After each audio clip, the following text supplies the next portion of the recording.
देखो बच्चों, class 12th आपके लेसन चल रहा था जैवणु, जिसके अंदर मैंने आपको माल्टोज करा दिया था। माल्टोज के बाद आप बात करते हैं लैक्टोज की। लैक्टोज, ठीक है, हिंदी में भी इसको लैक्टोज ही बोलेंगे। आपसे क्वेश्चन पूछा जाता है दूध में कौन सी शर्करा पाई जाती है, मिल्क शुगर कौन सी है, लैक्टोज। जेट में भी आता है तुम्हारे क्वेश्चन, ठीक है, कि दूध के अंदर कौन सी शर्करा पाई जाती है, लैक्टोज। और लैक्टोज का जब तुम जल अपघटन करते हो, लैक्टोज का जब तुम हाइड्रोलाइसिस करते हो, तो आपको मिलता है एक तो ग्लूकोज और एक मिलता है ग्लैक्टोज।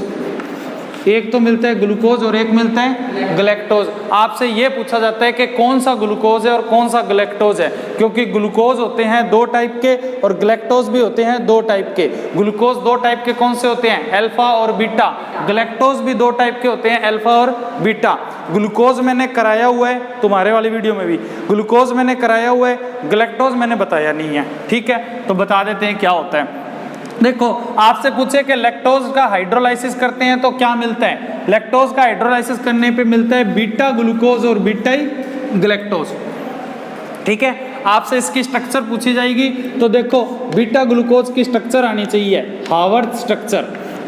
इसको क्या बोलते हैं, हावर्थ स्ट्रक्चर। इसमें OH होता है इधर, H होता है इधर, ये OH इधर, ये H इधर, ये H इधर, ये OH इधर, ये OH H, ये H और ये CH2 OH होता है, ठीक है। उसके बाद यहां पर आप बनाते हो, वो बनाते हो ग्लैक्टोज। ग्लैक्टोज भी सेम ऐसा ही होता है। ये तो है बीटा ग्लूकोज, ये क्या है, बीटा ग्लूकोज। अगर आपको बनाना है बीटा ग्लैक्टोज तो OH H और यहाँ पर भी OH H करा और यहाँ पर H OH करा और यहाँ पर OH इधर कर दो और H इधर कर दो, तो ये क्या बन गया, बीटा। हाँ, बताऊंगा कैसे याद होता है, तो मैं भी बता दूंगा इनको वीडियो बनाने के बाद, ठीक है। CH2OH हो गया, ठीक है। अब क्या होता है कि इसमें से जब एक जल का अणु बाहर निकालो, वाटर मॉलिक्यूल बाहर निकालो, तो ये लो, यहाँ से एक वाटर मॉलिक्यूल मैंने क्या करा, बाहर निकाला तो ये ऑक्सीजन मैंने यूं बीच में दिखा दिया। ये आपकी क्या बन गई, लैक्टोज शर्करा की संरचना। RBSc बोर्ड में साइंस वालों के आता है लैक्टोज की स्ट्रक्चर बनाइए, ठीक है। दूध के अंदर कौन सी शर्करा पाई जाती है, लैक्टोज। एक ये क्वेश्चन आता है, एक क्वेश्चन आता है लैक्टोज की शर्करा, लैक्टोज की संरचना बनाइए। लैक्टोज के जल अपघटन से क्या मिलता है, बीटा ग्लूकोज और बीटा ग्लैक्टोज। इसके अलावा तीसरा क्वेश्चन नहीं आएगा, लिख लो कहीं पे, ठीक है भाई, क्लियर ये चीज। उसके बाद अपने बात करते हैं, वो था आपका सुक्रोज। सुक्रोज को हम बोलते हैं गन्ने में पाई जाने वाली शर्करा। गन्ने में कौन सी शुगर पाई जाती है, सुक्रोज। इसी को हम हिंदी में बोलते हैं इक्सु शर्करा, इसी को इंग्लिश में बोलते हैं केन शुगर, ठीक है। और गन्ने के अंदर ये पाई जाती है। नाम क्या है, सुक्रोज। सुक्रोज का फॉर्मूला C6H12O11 होता है। यही माल्टोज का फॉर्मूला होता है, सेम, ठीक है। यही किसका होता है, माल्टोज का। C12H22O11 सुक्रोज का फॉर्मूला है। इसका हाइड्रोलाइसिस करा NH2O, इसका हाइड्रोलाइसिस करा, आपको मिलेगा C6H12O6 प्लस C6H12O6। एक तो मिलेगा ग्लूकोज और एक मिलेगा फ्रक्टोज, एक मिलेगा ग्लूकोज और एक मिलेगा फ्रक्टोज। अब बात आ रहा है कौन सा ग्लूकोज और कौन सा फ्रक्टोज, अल्फा ग्लूकोज और बीटा फ्रक्टोज, ठीक है। तुम्हारे जेट में क्वेश्चन आते हैं ये कि कौन सा alpha beta, beta alpha, alpha beta, ऐसे कई ऑप्शन बना के दे देगा। तो ध्यान रखना, दोनों अल्फा अल्फा दे दे, दोनों बीटा दे दे। उसके लिए बताइए कि एक अल्फा ग्लूकोज और एक बीटा फ्रक्टोज, क्योंकि जेट में 20 क्वेश्चन साइंस के आएंगे, ध्यान रखना। इसके तो 10 ही हैं, ठीक है। ये चीज हो गया। उसके बाद बात ये करते हैं कि इसकी स्ट्रक्चर कैसे बनती है। तो मैंने फ्रक्टोज, बीटा फ्रक्टोज की पिछले वीडियो के अंदर स्ट्रक्चर बताई थी। ये होता है बीटा फ्रक्टोज, एक ऑक्सीजन से 4 कार्बन जुड़े हैं, ये आपने लाइनें बनाई है। अब इसके अंदर बीटा फ्रक्टोज में होता क्या है, बीटा फ्रक्टोज में हमेशा OH आता है, राइट लेफ्ट साइड OH आता है इधर और CH2OH आता है इधर, 1 2 3, ये H इधर, ये OH इधर, ये OH इधर, ये H इधर, यहाँ पर H, यहाँ पर CH2OH। ये क्या बन गया, बीटा फ्रक्टोज।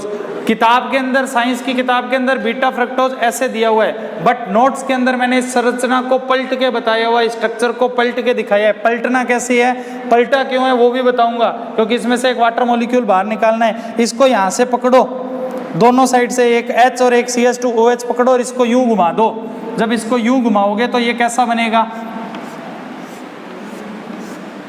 ठीक है, ऐसे बन गया। इसको यूं घुमाया तो ये OH नीचे आ गया, ये CH2OH ऊपर चला गया, ये CH2OH इधर आ गया, ये H इधर आ गया। इसको यूं घुमाया तो ये OH अंदर आ गया, ये H इधर आ गया, ये H अंदर आ गया और ये OH बाहर आ गया, ठीक है, घुमा दिया। घुमाने के बाद ये तो तुम्हारा बन गया बीटा फ्रक्टोज, बीटा फ्रक्टोज। इसके साथ रिएक्शन किसकी कराओगे, अल्फा ग्लूकोज की। किसकी कराओगे, अल्फा ग्लूकोज। अब अल्फा ग्लूकोज क्या होता है, ये देखो, अल्फा ग्लूकोज ये होता है जिसमें OH नीचे हो, H ऊपर हो, OH नीचे, H ऊपर, H यहाँ, OH यहाँ, OH यहाँ और H यहाँ, ये H हो गया और ये CH2OH हो गया। ये आपका होता है अल्फा ग्लूकोज, ठीक है। अल्फा ग्लूकोज में C1, पिछली जो शर्करा कराई थी मिल्क शुगर, जिसको हम बोलते हैं लैक्टोज। लैक्टोज के अंदर कौन सा बंध पाया जाता है, कौन सा बॉन्ड होता है पूछा जाए तो लिख लेना C1C4 ग्लाइकोसिडिक बंध। ये तुम्हारे पूछा जाता है जेट में, ग्लाइकोसिडिक बंध। इंग्लिश में भी इसको बोलते हैं ग्लाइकोसिडिक बॉन्ड, ठीक है भाई, ये चीज होगी। अब इसमें से एक जल का अणु बाहर निकाल दो, ये लो OH यहाँ से गया, H यहाँ से गया और ये O आ गया, तो ये आपका क्या बन गया, फ्रक्टोज। फ्रक्टोज क्या, सुक्रोज। ये क्या बन गया, सुक्रोज, गन्ने के अंदर पाई जाने वाली शुगर बन गई, ठीक है। सुक्रोज में कौन सी बॉन्डिंग होती है, C1C4 ग्लाइकोसिडिक बॉन्ड। दूध शर्करा, ठीक है, उसमें कौन सी बॉन्डिंग होती है, C1C4 ग्लाइकोसिडिक बॉन्ड होती है। क्लियर, यहाँ तक हो जाएगा, ठीक है। तुम्हारे जेट के इसके बीच में जो मैं बोल रहा हूँ ना वो क्वेश्चन बन रहे हैं, स्ट्रक्चर नहीं पूछी जाएगी बट ये पूछा जाएगा किससे बनता है, ठीक है। अब देखो उसके बाद क्या होता है, C1C4 ग्लाइकोसिडिक बॉन्ड हो गया, कैन शुगर हो गया, मामला हो गया खत्म। एक क्वेश्चन और पूछा जाता है, प्रतीप शर्करा किसे कहते हैं, तो सुक्रोज को ही कहते हैं। इनवर्ट शुगर इंग्लिश में बोलते हैं इनवर्ट शुगर, हिंदी में बोलते हैं प्रतीप शर्करा, हिंदी में ही बोलते हैं अपवर्त शर्करा। अपवर्त शर्करा, प्रतीप शर्करा, इंग्लिश में बोलते हैं इनवर्ट शुगर और इसके बनने की प्रोसेस को बोलते हैं इन्वर्जन या प्रतीपन, ठीक है। होता क्या है कि ये सुक्रोज है, C12H22O11, ये दक्षिण ध्रुवण घूर्णक होता है। दक्षिण ध्रुवण घूर्णक का मतलब है ये प्रकाश के तल को कहाँ घुमाता है, क्लॉकवाइज, प्रकाश के तल को घड़ी की दिशा में घुमाता है। इसको इंग्लिश में बोलते हैं डेक्स्ट्रो रोटेटरी, डेक्स्ट्रो रोटेटरी, ठीक है। इसका आपने क्या करा, हाइड्रोलाइसिस करा। हाइड्रोलाइसिस करने पे आपको क्या मिलेगा, C6H12O6 प्लस C6H12O6 मिलेंगे, C6H12O6 C6H12O6 मिलेंगे। ये होता है ग्लूकोज और ये होता है फ्रक्टोज, ठीक है ना। ये पूरा कंपाउंड होता है दक्षिण ध्रुवण घूर्णक, ये प्रकाश के तल को घड़ी की दिशा में घुमाता है, डेक्स्ट्रो रोटेटरी होता है। इससे जो मिलेगा ये तो होगा डेक्स्ट्रो रोटेटरी और ये होगा लीवो रोटेटरी। इसको बोलते हैं दक्षिण ध्रुवण घूर्णक, इसको बोलते हैं वाम ध्रुवण घूर्णक। ये प्रकाश के तल को घड़ी की दिशा में घुमाता है, हाँ, और ये प्रकाश के तल को घड़ी के विपरीत घुमाता है।